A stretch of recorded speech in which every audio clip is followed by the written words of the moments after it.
What's up everyone, my name is Frank. I hope you all are having a great day today. Recently, I had the opportunity to spend some quality time with one of my dream cars, the Ferrari F40. This was the last model that Enzo Ferrari designed and personally had a say in before he passed away.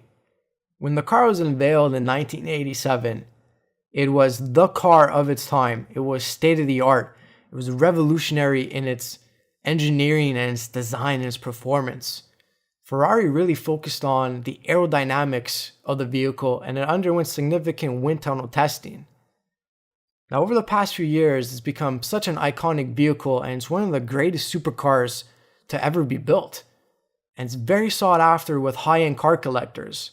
And if you're lucky enough to see one of these cars sell at auction, they consistently sell for over $1 million. Ferrari's goal was to build a street legal race car, and they really emphasized on weight savings and using composite materials. Now, just sitting in the car is absolutely amazing. It's breathtaking. The seats hug you, and you're essentially sitting in a carbon fiber and Kevlar tub. And the panels of the vehicle are made out of a combination of aluminum, carbon fiber, and Kevlar. And you look around and you see exposed raw carbon fiber and the epoxy that was used to bond the panels together.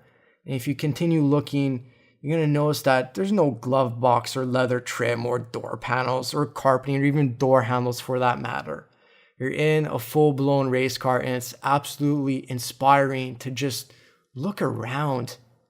It's absolutely amazing. And sure, yeah, visibility out the back window is poor, but what do you expect? You're in a freaking race car. The F40 marked the 40th anniversary of the company. Ferrari originally planned to make 400 F40s, but from 1987 to 1992, just over 1,300 of them were made. And believe it or not, they all came in the Rosso Corsa color, which is one of Ferrari's trademark colors. So if you see an F40, that's not the color red, that's because it's been repainted. This particular car is the Euro spec version of the F40. Now, the way to tell the difference between a Euro spec and a US spec F40 is by looking at the back of the car. So on the rear wing, there's the F40 logo, and just below that, there are 4 vents.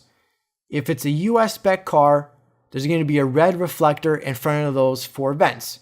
Now, as you could tell, there's no red reflector on this particular car. So that signifies that it's a Euro spec version.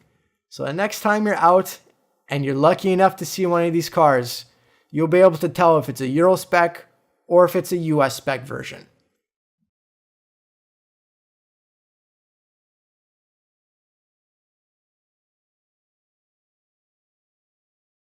Before being bought by its current owner and brought here into Canada, the car previously spent most of its lifetime in Japan, where it was used primarily as a track car. As you can see, the car isn't completely stock. There are some components which have been changed. As you see here, the rims and braking system have been changed.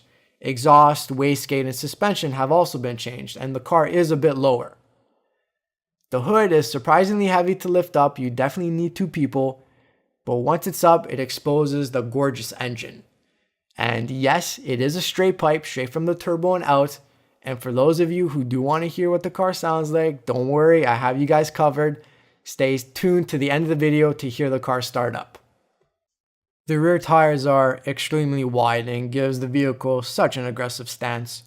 The rear bumper is completely made out of Kevlar and carbon fiber composite. The engine is a 2.9 liter twin turbo V8, which produces 475 brake horsepower. As you can see, there are no ugly plastic covers or excessive wiring. Ferrari really showcased the beauty of the engine, and they still do that in today's road cars. When you open up the hood and look at an engine of a Ferrari, you really see the diamond, and it's absolutely amazing. I get you guys a close-up of the suspension components that have been changed. They are fairly high performance and good quality parts. The car is fairly dirty. I'm going to touch on that in a bit. The chassis is a steel chassis which has been reinforced with carbon fiber panels. I got a close-up of how the transmission is mounted to the chassis.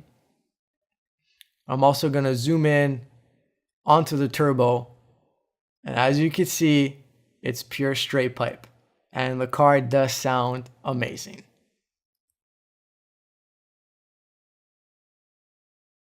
Now I'm going to show you guys the turbo on the right side of the vehicle. And for those of you who are wondering, just where does that center exhaust pipe connect to? Well, the two exhaust pipes on the outer sides connect to their respective turbos, and the pipe in the middle connects to the wastegate. Now, for those of you who don't know, the wastegate is a valve that diverts exhaust gases away from the turbine wheel. And this is done to help regulate the turbine speed, which then helps regulate the rotating speed of the compressor. I'm going to zoom out in just a second, and you're going to see that the intercoolers connect directly into the intake manifold. And the turbo system is very compact, and it's well engineered and well designed. It's amazing to look at. The hood completely made out of carbon fiber and Kevlar again. And all of those vents are designed and engineered for a purpose, and they all work. It's not like on today's cars where the vents are fake and they're there just for show. All of these vents have a job to do. Now touching on why is the car so dirty? Yes, I know you would expect a $1 million car to be spotless. I was told that from driving the car off of the trailer and into the shop, since it is winter here, it picked up all the snow and all the dirt and all the rocks and grime, and that's how it got that dirty. But I don't really buy it. There's a reoccurring red chalk mark all around the car. You can see it on the tire and on the inner fender wells. Now, I don't know if that's neglect from the owner or abuse or mistreatment of the car, or maybe the previous detailer just didn't know what he was doing, or he didn't know how to wash it, or he just did a half-assed job. I don't really know. If you guys have any opinions or any horror stories about getting your cars detailed, or any horror stories regarding $1 million cars, let me know in the comments down below. Rest assured, the vehicle does have its original rims, but I really like the look of these black ones. I've seen other F40s with a similar style rim, and it really makes the vehicle look aggressive. Of course, any true Ferrari has to have that Pininfarina badge. He's the designer of the car, and he did an absolutely amazing job. Coming to the front, you see again the beautiful use of carbon fiber and Kevlar everywhere. And again, that reoccurring red chalk mark or paint mark. The car will be getting a full and proper detailing. It will be spotless. Personally, I am all for driving your car and enjoying it and having fun, but yet you have to keep it proper and you have to maintain it, especially with a car that's over $1 million. You know, I would want to keep it nice and clean. I'm an engineering student. I'm a total gearhead. I design, I build, and I race cars. So I really appreciate the design and the engineering that went into this vehicle. And it's truly amazing and inspiring to get up close and personal with a car like this, just to see how everything comes together to make such an impressive supercar. I'm going to pan down now to show you guys the carbon Kevlar brake duct.